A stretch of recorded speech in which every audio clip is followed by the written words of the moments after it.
Defence lover, once again welcome to the official YouTube channel of Delhi career group defence academy. और हमने अपनी previous video के अंदर discussion किया था कि जो एनडीए 1 है 2024 का, उसका नोटिफिकेशन आपका कब आएगा, कब एग्ज़ाम होगा, क्या एज लिमिट है, क्या आप उसके लिए एलिजिबल हैं या नहीं है, कैसे उसकी तैयारी करें, क्या सिलेबस रहने वाला है, क्या कुछ नया चेंज हुआ है। तो जो भी बच्चे अपने आप को एनडीए 1 2024 के लिए प्रिपेयर कर रहे हैं वो आई बटन पर क्लिक करके उस वीडियो से अपनी सारी डिटेल ले सकते हैं। और आज की इस वीडियो में हम डिस्कशन करने वाले हैं कि जो आपका CDS 1 2024 का एग्ज़ाम है वो कब होगा, क्या कुछ नया है, क्या पैटर्न है, क्या कट ऑफ रहने वाली है और उसके लिए कौन कौन बच्चे एप्लीकेबल हैं। तो चलिए सबसे पहले शुरू करते हैं और जानते हैं CDS 1 2024 के इवेंट्स के बारे में। आप देख सकते हैं कि जो CDS 1 2024 का है एग्ज़ाम वो आपका 20 दिसंबर यानी नोटिफिकेशन उसका 20 दिसंबर को आएगा।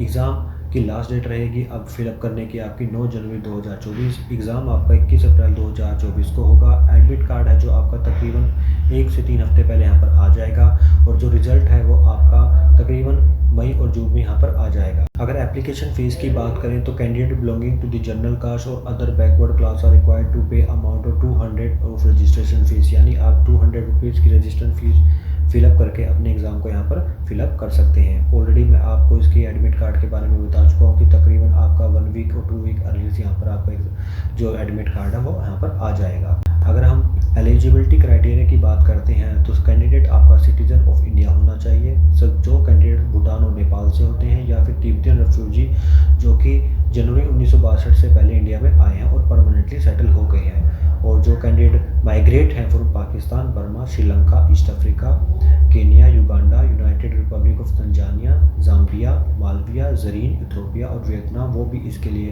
एप्लीकेबल होते हैं। Candidate must have the certificate of proof given by the Indian government in support of their under point 234 कि जो अदर कंट्री से आए हैं यहाँ माइग्रेट हो गए, उनके पास गवर्नमेंट ऑफ इंडिया को एक प्रूफ होना चाहिए कि वो यहाँ पर सिटीजनशिप उनकी यहाँ पर हो चुकी है। अब हम क्वालिफिकेशन की बात कर लेते हैं।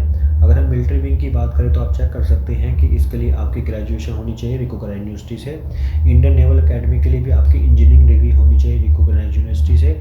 और इंडियन एयरफोर्स के लिए आपके पास बैचलर ऑफ इंजीनियरिंग और graduation with physics and mathematics in class +2 में यहाँ पर होनी चाहिए। अगर हम अब हम बात करते हैं एज लिमिट की और आपके मेडिकल स्टेटस की, तो जो है कि इंडियन मिलिट्री एकेडमी में आपकी एज लिमिट होती है 19 से 24 साल यानी 2 जनवरी 2001 से 1 जनवरी 2006। इंडियन नेवल अकेडमी के लिए 19 से 24 साल 2 जनवरी 2001 से 1 जनवरी 2006। और एयरफोर्स अकेडमी के लिए आपकी 20 से 24 साल 2 जनवरी 2001 से 1 जनवरी 2006। ऑफिसर ट्रेनिंग अकेडमी मैन यानी OTA के लिए आपकी 19 से 25 साल 2 जनवरी 2002 1 जनवरी 2006। और ऑफिसर ट्रेनिंग अकेडमी 19 से 25 साल 2 जनवरी 2002 1 जनवरी 2006 यहाँ पर आपकी एज लिमिट होती है। मेटल विंग के लिए आपकी एज लिमिट मेटेरियल स्टेटस क्या होता है। इंडियन मिलिट्री एकेडमी के लिए आपकी जो मैं बता चुका हूँ कि भी आपकी एज 19 से 24 साल आप अनमेरिड होनी चाहिए। नेवल अकेडमी के लिए भी आप अनमेरिड होनी चाहिए। इंडियन एयरफोर्स के लिए आप या तो अबव 25 साल अनमेरिड मेल बिलो अनमेरिड होना चाहिए। ऑफिसर ट्रेनिंग अकेडमी के लिए भी आपकी जो वुमेन्स हैं SSC वुमेन नॉन टेक्निकल के लिए आप यहाँ पर चेक कर सकते हैं कि unmarried women, issueless window who have not remarried and issueless divorcee, ये आपके यहाँ पर एलिजिबल होते हैं। SSC मैन कोर्स के लिए आपकी 19 से 25 साल और अनमेरिड यहाँ पर होना चाहिए।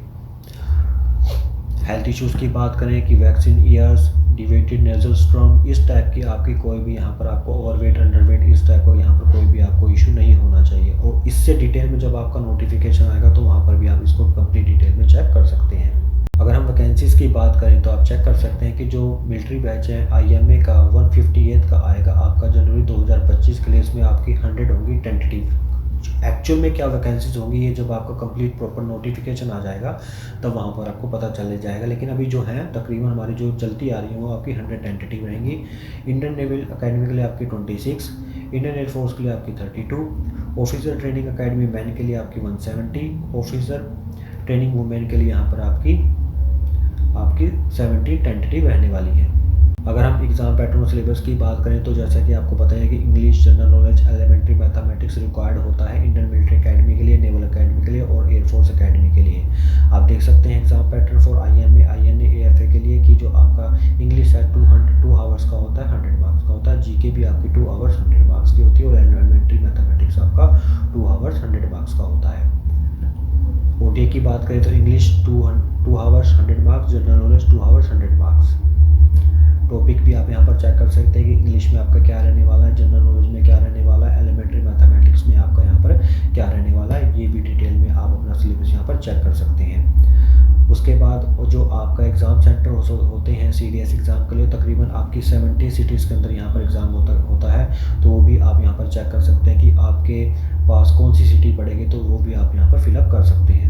अब एंड में हम बात कर लेते हैं कि जो आपकी सीडीएस एग्ज़ाम की कट ऑफ गई है आपकी, अगर हम 2022 की बात करें तो आप चेक कर सकते हैं कि जो आपकी आईएमए है वो आपकी 136 पे गई थी, और फाइनली आपकी जो है रिकमेंडेड कैंडिडेट थे वो उसमें आपके 258 रहे mark of last recommended candidate 258। INA की 128 रही है, एएफए की 147 रही है, ओटीए मैन की 100, वुमेन की 100 यहाँ पर भी आप चेक कर सकते हैं। अगर हम एक्सपेक्टेड कट ऑफ की बात करें तो आईएमए के लिए इस बार आपकी 135 to 145, और जो फाइनल कट ऑफ है आपकी 245 से 254। इंडियन नेवल अकेडमी के लिए 125 to 135, 232 से 252। एयरफोर्स अकेडमी के लिए आपकी 155 से 165, और फाइनल आपकी 266 से 272।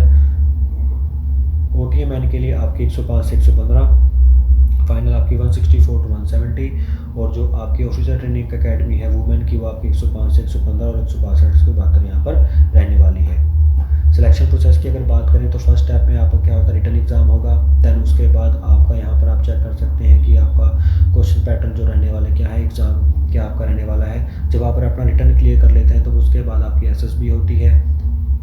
एसएसबी भी जब आप यहाँ पर अपनी क्लियर कर लेते हैं देन उसके बाद आपका यहाँ पर मेडिकल होता है। तो ये सभी प्रोसेस क्लियर करने के बाद आप सीडीएस एग्ज़ाम को क्लियर कर लेते हैं, देन आप उसको यहाँ पर अपनी ट्रेनिंग को ज्वाइन कर सकते हैं। सो अगर आपका भी टारगेट है कि आप भी सीडीएस 2024 के एग्ज़ाम को क्लियर करना चाहते हैं और अपनी ड्रीम यूनिफॉर्म को पहनना चाहते हैं, तो उसके लिए डीसीजी डिफेंस अकेडमी के बैचेस ऑलरेडी यहाँ पर स्टार्ट हो चुके हैं, जहाँ पर आपको एक्सपर्ट फैकल्टी मिलती है, गाइडेंस मिलती है, प्रॉपर मॉक टेस्ट होते हैं, कनपनी साइकिल के अंदर यहाँ आपको प्रॉपर एक एसएसबी इंटरव्यू की गाइडेंस दी जाती है। तो अगर आप भी अपने आप को फर्स्ट अटैम्प्ट में अपने एग्जाम को क्लियर करना चाहते हैं तो you can join DCG defence academy.